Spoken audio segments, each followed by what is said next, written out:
Hello मित्रांनो, तर आज आपण बनवतो आहे झुणका. तुम्ही झुणका भाकर तर खाल्लीच असेल ना जीवनात. तर चला आपण रेसिपी बघूया झुणक्याची. तर सर्वात आधी मी घेतले हे सगळं साहित्य: टमाटर, सांबार, इतके सारे कांदे, बेसन, मिरची आणि कढीपत्ता. सर्वात आधी मिरचीला छान बारीक करून घेतलं, त्यानंतर मग कांदे कापले आणि मग टमाटर पण कापून घेतलं. सोबतच सांबार पण बारीक बारीक चिरून घेतला.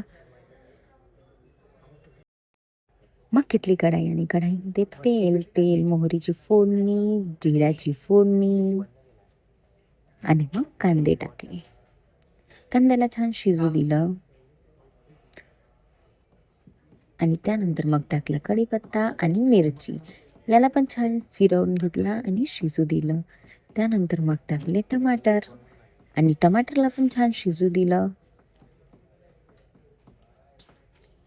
हे सर्व शिजल्यानंतर मग मी टाकलं आहे बेसन. छान फिरवून घेणार आता बेसनला आणि याला पण शिजू देणार. आता चवीसाठी कस्तुरी मेथी, ओवा, धने पावडर, हळद, मीठ याला छान फिरवून घ्यायचं. त्यानंतर मग थोडंसं पाणी टाकायचं, जास्त नाही, बस थोडंसं, आणि छान फिरवून घ्यायचं. त्यानंतर सर्वात शेवटीला सांबार टाकायचा आणि याला झाकून शिजू द्यायचं. तर ही झाली आपली झुणका तयार. तुम्हाला कशी वाटली रेसिपी मला कॉमेंटमध्ये नक्की सांगाल आणि एकदा नक्की ट्राय करून बघा. सोबतच चॅनलला सबस्क्राईब करायला विसरू नका.